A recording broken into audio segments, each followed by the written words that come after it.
This story is titled, My Sister and Her Husband Moved In with Our Parents and Are Furious.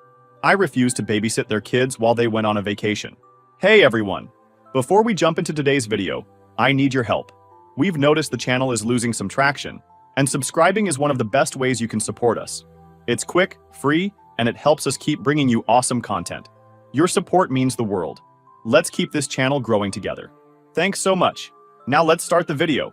Hey everyone! I've been lurking here for a while, but after everything that's gone down, I need to get this off my chest. So here goes. I'm Hannah, 22, and fresh out of college with a degree in finance. For as long as I can remember, I've been the one with a plan.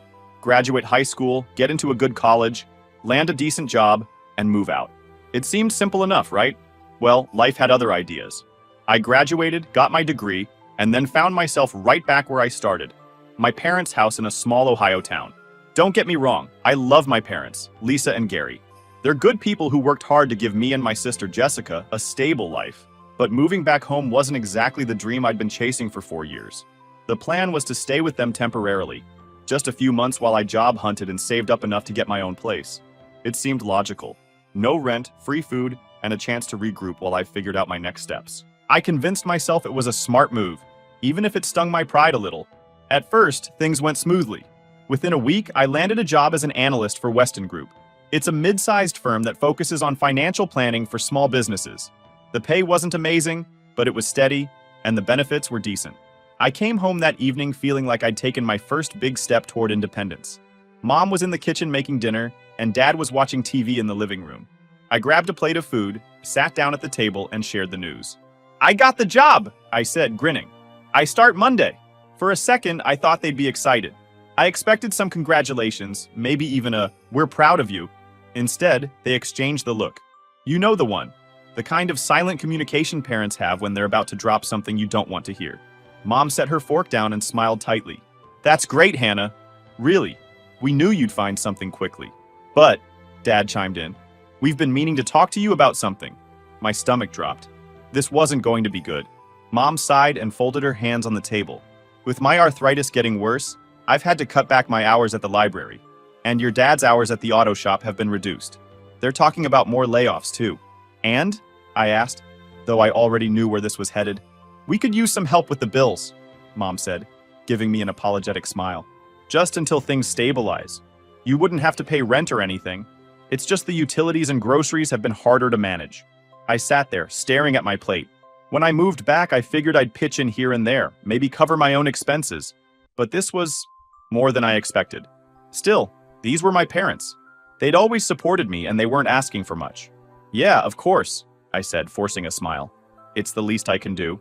Looking back, that was the moment I should have set boundaries. But guilt is a powerful thing. For the next few months, life settled into a routine. I'd wake up, go to work, come home, and crash. I handed over a good chunk of my paycheck each month for bills, groceries, and whatever else my parents needed. On top of that, I took over small tasks they said they didn't have time for, like running errands for Mom when her arthritis flared up, or fixing Dad's Excel sheets because he wasn't a computer person. It wasn't just money, it was time, energy, and patience I hadn't planned on giving. At first, I told myself it was temporary, just a little help for my parents, who'd always been there for me. But as time went on, I started noticing little things. If I mentioned wanting to save for my own place, Mom would sigh dramatically and say, "It must be nice to think about moving out when the rest of us are struggling to get by." Dad wasn't much better. Anytime I spent money on myself, like when I bought new work clothes, he'd shake his head and mutter, "Some people have no idea how hard it is to make ends meet." It wasn't just the guilt trips, it was the complete lack of acknowledgement for everything I'd given up. My friends had stopped inviting me out because I could never afford to join them. My dream of moving to the city faded a little more every month as my savings account refused to grow. And when I told Mom I was considering taking a second job to save faster, her only response was, "Well, just don't let it interfere with what we need." That stung. What we need? I was pouring everything I had into holding this household together, and somehow it still wasn't enough. But I thought it wasn't malicious exactly. They weren't mean or demanding, but the guilt trips were subtle and constant, like water dripping on a rock. Meanwhile, I started feeling stuck. I'd originally planned to stay 3 months, 6 at most. But the more I helped out, the more they seemed to rely on me. The bills kept coming, and I kept paying, all while my dream of independence slipped further and further away. Still, I told myself it was temporary. I just needed to save a little more, and then I'd be out. I even started looking at apartments in the city, imagining what it'd be like to have a space of my own. But before I could take that next step, life threw me another curve. It was a Friday evening in late spring. I'd just gotten home from work and was looking forward to a quiet night of Netflix and leftovers. Mom was in the kitchen, and Dad was outside tinkering with the lawnmower. Everything seemed normal until the doorbell rang. I opened the door to find my older sister Jessica standing there, looking frazzled. Behind her was Ryan, her husband, hauling in suitcases. Their two kids, Lily, 5, and Benji, 3, were running around the yard like sugar-fueled tornadoes. "Surprise!" Jessica said with a big, fake smile. I just stood there for a second, unsure what to say. Behind her, Ryan looked exhausted, lugging in suitcases and a duffel bag. "What's going on?" I finally asked, stepping aside as Jessica brushed past me like she owned the place. "We need a place to stay for a little while," she said, already heading for the living room. She plopped down on the couch and sighed dramatically. Ryan's consulting gig ended, and with my boutique slowing down, it's been hard to keep up with the rent. You know how it is. Except I didn't. I had no idea how you let things get bad enough to pack up your entire family and show up unannounced at someone else's house. Ryan finally made it through the door, his arms full.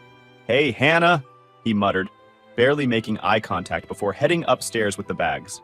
I was still standing there, frozen, when Mom rushed in from the kitchen, wiping her hands on her apron. "Oh, my babies are here!" she exclaimed, pulling Jessica into a hug. "You poor things. You've been through so much. Don't you worry. We'll take care of everything." Dad came in a minute later, carrying Benji under one arm like a football. "This one nearly gave me a heart attack," he said, setting him down. "Running straight for the mower like it's a ride at an amusement park." Jessica laughed lightly, but I noticed she didn't bother apologizing or even looking at Benji to tell him to knock it off. I stood there watching the scene unfold, feeling like I was in some kind of alternate reality. Within minutes, my parents were doting on Jessica, like she was some sort of war hero who'd survived a great battle. Mom was already talking about dinner plans and where they could set up the kids' beds, while Dad offered to move his tools out of the spare room so they could have more space. Meanwhile, I was invisible. That night, I sat in my room, trying to focus on a budget spreadsheet for work, but all I could hear was the chaos downstairs. Lily and Benji were chasing each other up and down the hall, screaming at the top of their lungs. Jessica's voice carried from the living room as she recapped her latest business struggles to Mom. I took a deep breath and reminded myself this was temporary. A few weeks max, I could survive that. By the next morning, it was clear Jessica and Ryan weren't going anywhere anytime soon. They unpacked every suitcase, filled up the closet in the spare room, and even commandeered a shelf in the pantry for the kids' snacks. And somehow, without anyone saying it outright, I became the designated babysitter. It started small. Jessica would casually ask me to keep an eye on Lily and Benji, while she and Ryan ran to the store. "It'll just be an hour," she'd say, already grabbing her purse. But that hour always turned into 2 or 3. The weekends were worse. I'd wake up on Saturday mornings hoping to relax, maybe catch up on some reading or Netflix, only to find Jessica and Ryan already dressed to go out. "We're meeting friends for brunch," Jessica would announce, handing me a list of kid-friendly activities she'd printed from the internet. "We shouldn't be too long." By not too long, she meant most of the day. The first time I tried to push back, Jessica acted like I'd just suggested leaving the kids in a ditch. "Hannah, it's just brunch! You don't even have plans! What's the big deal?" "I was planning to spend the day catching up on work," I said, pointing to my laptop. Jessica rolled her eyes. "You're just sitting there on your computer anyway. Can't you do that with Lily and Benji in the room? You're being so dramatic." The worst was when Mom jumped in. "Hannah, honey," she said, lowering her voice like she was about to deliver some ancient wisdom. "Jessica works so hard, and she deserves a little break now and then. You're young. This shouldn't be that hard for you." "I work hard too," I shot back, but Mom just waved me off. "Of course you do, but you're single, sweetie. You don't understand how much pressure comes with having a family to take care of." It was like my own struggles didn't even count, because I didn't have a husband and kids to stress over. No matter what I said, it always came back to how much harder everyone else had it. If I tried to set boundaries, I was being selfish. If I asked for a little space, I was making it all about me. And when Jessica and Ryan came home from their endless brunches or errands, they'd act like they'd just run a marathon. "You don't know what it's like out there," Ryan once said, flopping onto the couch like he'd spent the day digging trenches instead of sipping mimosas. It's exhausting. I wanted to scream. I didn't know what it was like. I just spent 6 hours stopping Benji from eating Play-Doh while Lily demanded a snack every 5 minutes. But of course, if I brought that up, I was complaining too much. I spent those Saturdays watching Bluey and trying to stop Benji from throwing blocks at my face, while Lily demanded snacks every 5 minutes. Mom and Dad conveniently disappeared during these marathon babysitting sessions, claiming they had errands to run or projects to finish in the garage. When I brought it up to Jessica later, she rolled her eyes. "Hannah, they're just kids. It's not that hard." Not that hard? Easy for her to say when she wasn't the one scrubbing crayon marks off the walls or trying to explain why eating Play-Doh isn't a good idea. The worst part was how little anyone seemed to appreciate what I was doing.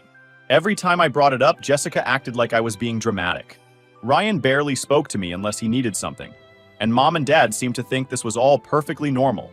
"You're such a big help," Mom said one evening when I mentioned how tired I was. "It's good practice for when you have kids someday." The constant guilt trips were starting to wear me down. Every time I thought about saying no or setting firmer boundaries, I'd hear Mom's voice in my head. Family helps family. But what about me? Didn't I deserve to have my own life? It wasn't just the babysitting either. My paycheck, which had been enough to cover the bills for 3 people, was now stretched thin with 5 extra mouths to feed. The grocery bills doubled overnight, and the utilities shot up too. I tried bringing it up one evening after dinner. "Hey Jessica, would you and Ryan be able to chip in for groceries this week?" She looked at me like I'd just asked her to donate a kidney. "We're barely scraping by as it is, Hannah, you know that." Ryan nodded solemnly. "It's tough out there right now." I bit my tongue and let it go, but inside I was fuming. As the weeks turned into months, I started to feel like a prisoner in my own home. My bedroom became the only place I could escape, but even that wasn't safe. Lily and Benji loved to burst in uninvited, scattering toys and crumbs everywhere. It was clear to everyone except me that this wasn't temporary. Jessica and Ryan were making themselves too comfortable, and I was footing the bill, both financially and emotionally. I should have spoken up sooner, but every time I tried, I felt like the bad guy. I was constantly told I was overreacting or being selfish. So, I stayed quiet. And then, one evening, I overheard a conversation that changed everything. I wasn't trying to eavesdrop, but when you live in a house full of people who don't know the meaning of indoor voice, it's impossible not to overhear things. I was sitting in my room one evening, scrolling through job postings, anything to distract myself from the chaos downstairs, when I caught the tail end of a phone call Mom was having. "Yes, we're all going to Florida next weekend for Mary's retirement celebration. It'll be so nice to have the whole family together for a proper send-off," Mom said with excitement. I froze. Florida? Retirement celebration? Whole family? I got up and walked into the hallway, craning my neck to see if I'd misheard.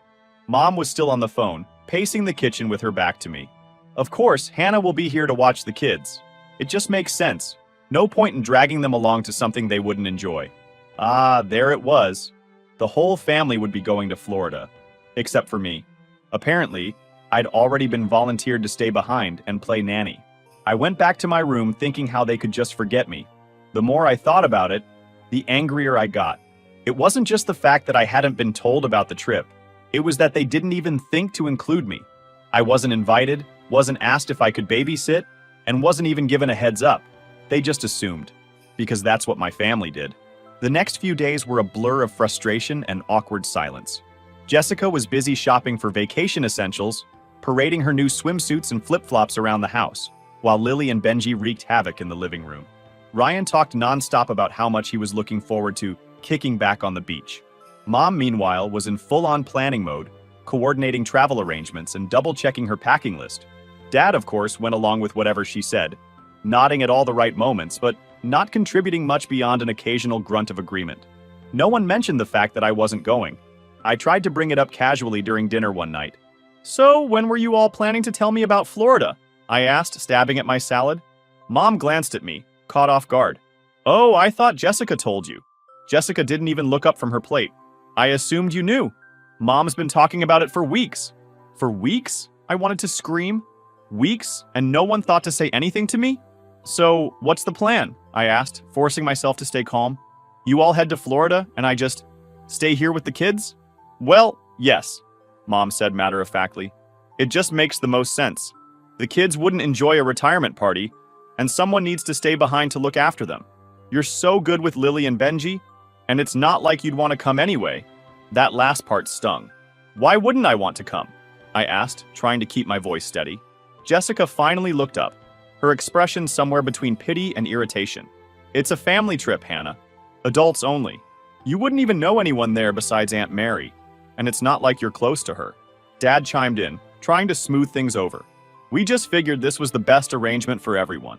You'll have the house to yourself for a few days. Peace and quiet. Was he serious? How peaceful would it be chasing after two hyperactive kids all weekend, while the rest of the family sipped margaritas on the beach? I dropped the conversation after that.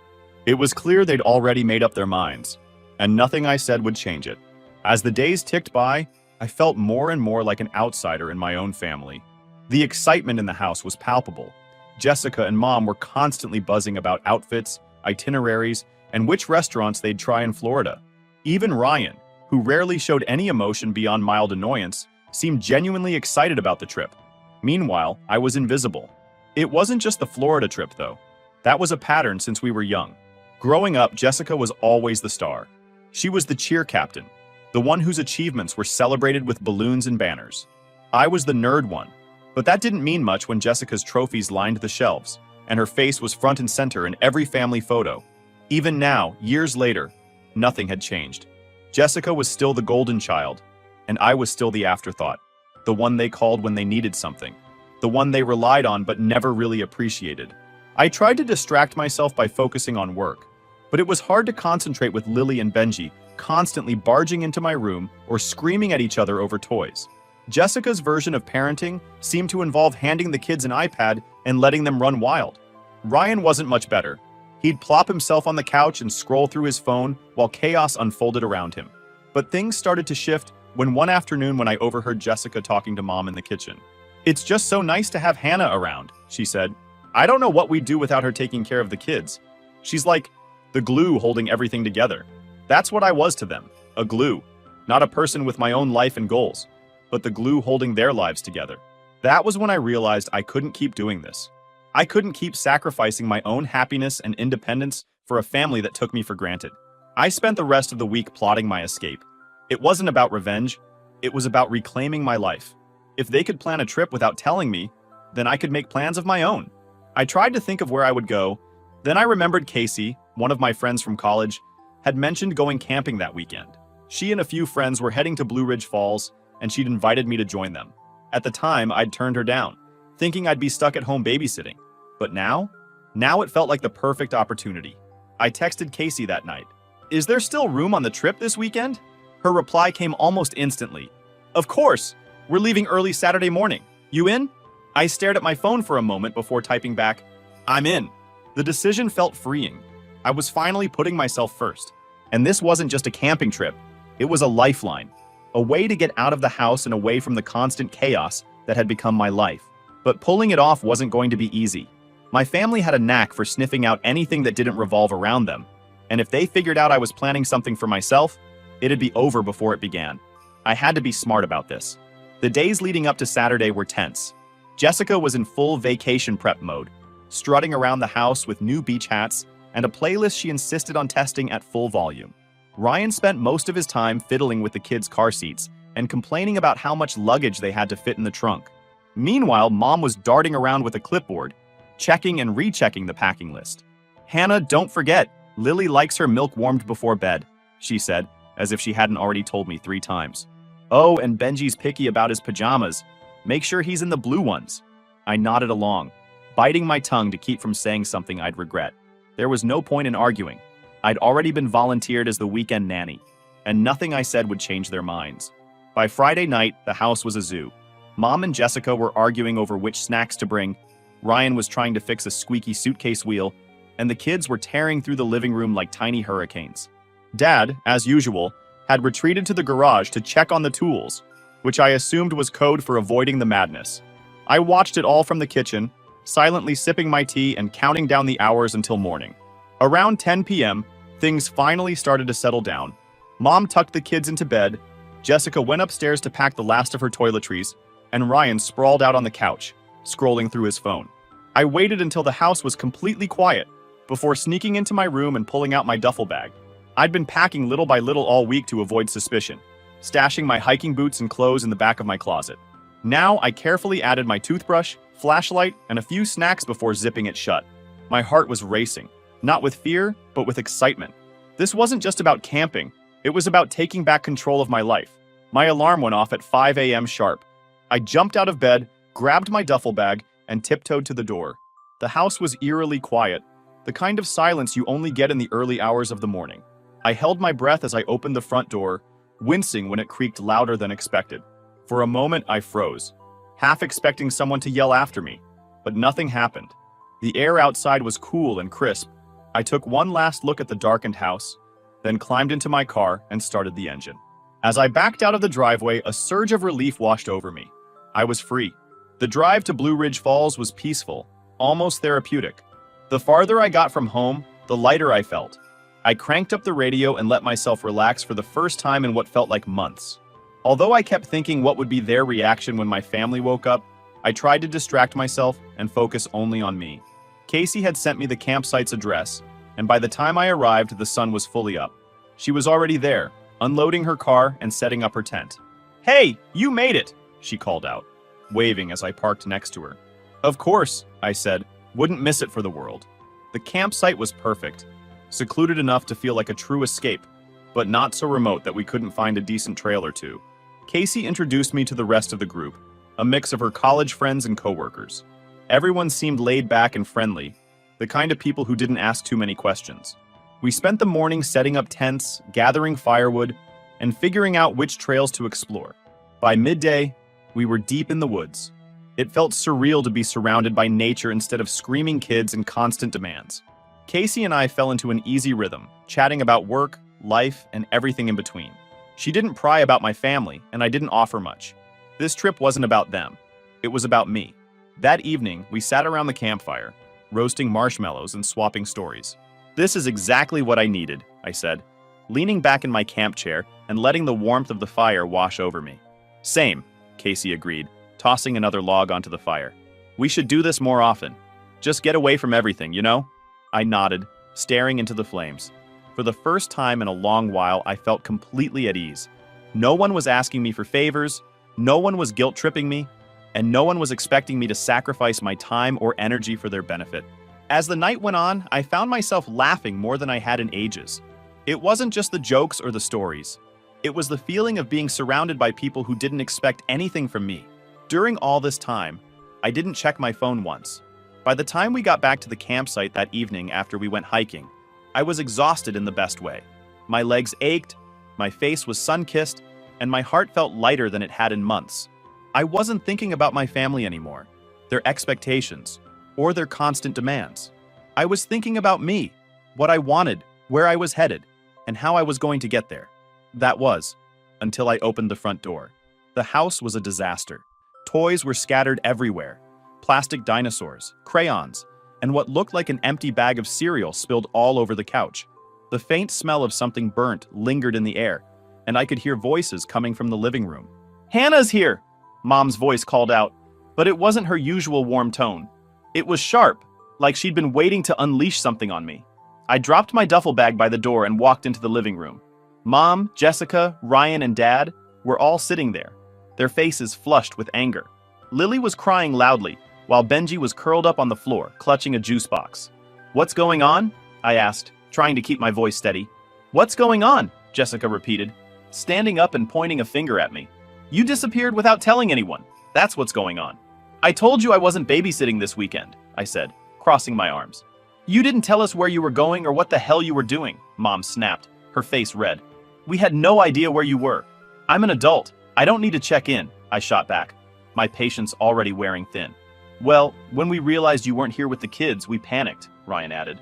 Panic didn't even begin to cover it. According to them, when they realized I wasn't in the house Saturday morning, they freaked out. My car was gone, my room was empty, and I hadn't left a note. Instead of assuming I'd gone somewhere or taken a break, something I was long overdue for, they immediately jumped to the worst-case scenario. "We thought something had happened to you," Mom said, her voice trembling. "We even called CPS, That stopped me in my tracks. You called CPS? For what? For abandoning the kids, Jessica yelled, as if that was the most obvious thing in the world. First of all, I said, raising my hand to cut her off, I never agreed to watch your kids this weekend. You all decided that on your own without consulting me. Second, calling CPS on me for not being here is insane. What exactly did you tell them? Hi, we wanted to abandon our own kids with someone who didn't agree to it, but now she's not home, so please arrest her? Did they laugh before or after they hung up on you? That's insane. It wasn't insane when we didn't know where you were, Mom started yelling. I couldn't take their shit anymore. So what happened when CPS showed up? They left after we explained everything, Jessica admitted, her voice quieter now. But do you have any idea how embarrassing that was? Embarrassing? I repeated, my voice rising. You called CPS because I didn't stick around to babysit your kids, and you're worried about embarrassment? The argument spiraled from there. Jessica accused me of being selfish and irresponsible. Ryan muttered something about how I'd let everyone down. And Mom kept going on about how I'd abandoned my family. Dad, of course, just sat there, shaking his head in disappointment like he always did when things didn't go his way. By the time the yelling died down, I was too drained to fight anymore. I grabbed my duffel bag and went upstairs to my room, slamming the door behind me. The mess continued into Monday. I left early for work, not wanting to deal with any more guilt trips or accusations, but my phone was already blowing up with texts. Mom, we need to talk about your behavior this weekend. Jessica, you really screwed us over, Hannah. Don't expect us to forget this. Ryan, you owe the family an apology. I ignored them all. At work, I tried to focus, but the tension from the weekend was still hanging over me.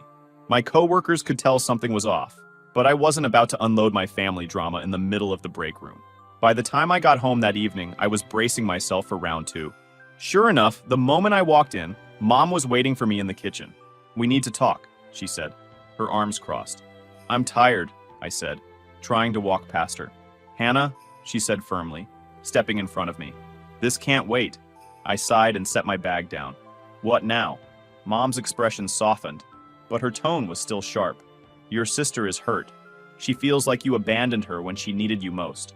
I stared at her, dumbfounded. She needed me? For what?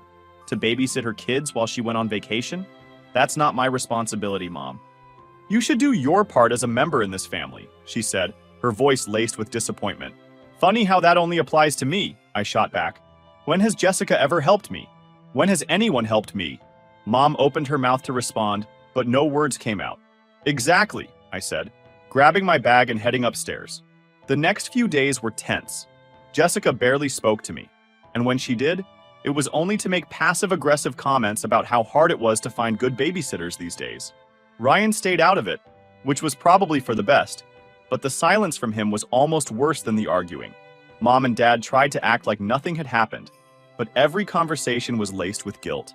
We're a family, Mom would say at random, as if that was enough to fix everything. I knew I couldn't stay much longer. The house felt more suffocating than ever, and no amount of space or time was going to make this better. One evening, as I was folding laundry, Dad knocked on my door. Can we talk? He asked, his voice quieter than usual. Sure, I said, though I wasn't exactly in the mood for another lecture. He stepped inside and sat on the edge of my bed, looking down at his hands. Look, I know things have been rough lately, and I know you feel like we've been unfair to you. I stayed silent, waiting for him to continue. But your mom and I are just trying to keep everyone together, he said. This family's been through a lot, and we're all trying to do our best. Dad, I get that, I said, trying to keep my voice calm. But I can't keep sacrificing my life for everyone else. I'm 22.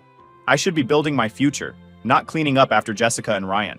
He nodded slowly, but I could tell he didn't really understand. We'll figure this out, he said after a long pause. Just give it some time. I nodded, but deep down, I knew time wasn't going to fix this. By the end of the week, I'd made up my mind. It was time to leave. The house didn't feel like home anymore. It felt like a battleground. I knew if I stayed any longer, I'd lose what little sanity I had left. I started searching for apartments. My savings weren't much after months of paying for bills that weren't mine, but I had enough to get started. I found a few listings that looked promising. Nothing fancy, but clean, small. I stared at my phone for a minute before dialing Aunt Mary. She picked up on the second ring. Hannah, how are you, sweetheart? She said, her voice warm and familiar. Hey, Aunt Mary, I'm okay, I guess, I replied, unsure how to start this conversation. She immediately caught the hesitation in my tone. What's going on? Is everything all right? Not really, I admitted. I don't know if you heard, but I didn't go to your retirement trip. I noticed, she said. Your mom said you were staying behind to help with the kids. I thought that sounded odd. Why didn't you come? I couldn't help but laugh bitterly, because no one told me about it. They just assumed I'd babysit, like always. Aunt Mary was quiet for a moment before letting out a sharp breath. That doesn't surprise me, unfortunately. Your mom mentioned how much you've been helping out, but it sounds like they've been taking advantage of you. Yeah, you could say that, I said. I'm actually thinking about moving out, but I'm not sure how to handle the fallout. Well, sweetheart, you've done more than enough. You're young. You shouldn't be tied down like this. Move out, set boundaries, and let them figure out their own mess. It's not your responsibility to fix everything for them. Hearing those words felt like a weight had been lifted off my chest. She added firmly, and if you need help, let me know. You deserve better than this. That conversation gave me the push I needed. The next morning, I informed the landlord that I would no longer be contributing to the rent starting next month, and that my parents would need to take over. It was a step I'd been hesitant to take, but one I knew was necessary. After that, I spent the day packing. I didn't bother telling anyone yet. There was no point in starting another argument before I was ready to leave. I boxed up everything I could fit in my car, and the rest could wait. That evening, I came downstairs for dinner, ready to drop the bomb. The tension was already high. Jessica had barely spoken to me all week, and Mom had been hovering like a storm cloud. Can we talk? I said, setting my fork down. Mom looked up, wary. What is it, Hannah? I'm moving out, I said plainly. The silence was deafening. Jessica's fork clattered onto her plate, and Mom's jaw dropped. Even Dad looked surprised, though he quickly masked it with his usual frown. You're what? Mom asked, her voice shaking. I'm moving out, I repeated. I've already found a place, and I'll be leaving by the end of the weekend. But you can't just leave, Mom said, her voice rising. We need you here. The bills, the kids, are not my responsibility, I interrupted. I've been paying for this house, babysitting Jessica's kids, and putting my life on hold for months. It's time for me to live my own life. Jessica scoffed. Wow, so you're just going to abandon us? How selfish can you be? I turned to her, my patience officially gone. Selfish? Jessica, you've been living here rent-free, dumping your kids on me every chance you get, and contributing absolutely nothing. If anyone's selfish, it's you. That's enough, Hannah, Dad said sternly. No, it's not enough, I snapped. I've done everything you've asked and more, and all I've gotten in return is guilt trips and disrespect. I'm done. Mom's face crumpled, but I didn't let it sway me. I've already told the landlord I won't be contributing to the rent anymore, I added. So you'll need to figure that out too. Jessica looked like she might explode. Are you kidding me? You're just going to leave us with all the bills? How are we supposed to manage without you? Not my problem, I said, echoing her own words from months ago. The next morning, I loaded the last of my boxes into my car. Mom stood on the porch looking heartbroken, but she didn't say anything. Dad stayed inside, avoiding the whole thing. And Jessica, she didn't even bother coming downstairs. As I pulled out of the driveway, I felt a mix of emotions, but mostly I felt free. The first few days in my new apartment were surreal. Mom tried calling a few times, but I didn't answer. I wasn't ready to deal with her yet. Jessica sent a few angry texts, accusing me of abandoning the family, but I blocked her number. Aunt Mary, on the other hand, called to check in. I'm proud of you, sweetheart, she said. It's not easy to stand up for yourself, especially with family, but you did the right thing. Thanks, Aunt Mary, I said, smiling. I think so too. It's been a few months now, and life is finally starting to feel normal. I've reconnected with old friends, picked up some new hobbies, and even started saving for a trip to Europe next year. As for my family, I've kept my distance. Mom still sends the occasional guilt-laden text, but I've stopped letting it get to me. Jessica and I haven't spoken since I left, and honestly, I'm fine with that. I know they're struggling to adjust, but that's not my responsibility anymore. I've spent enough of my life putting them first. It's time to put myself first for a change. And you know what? It feels pretty damn good.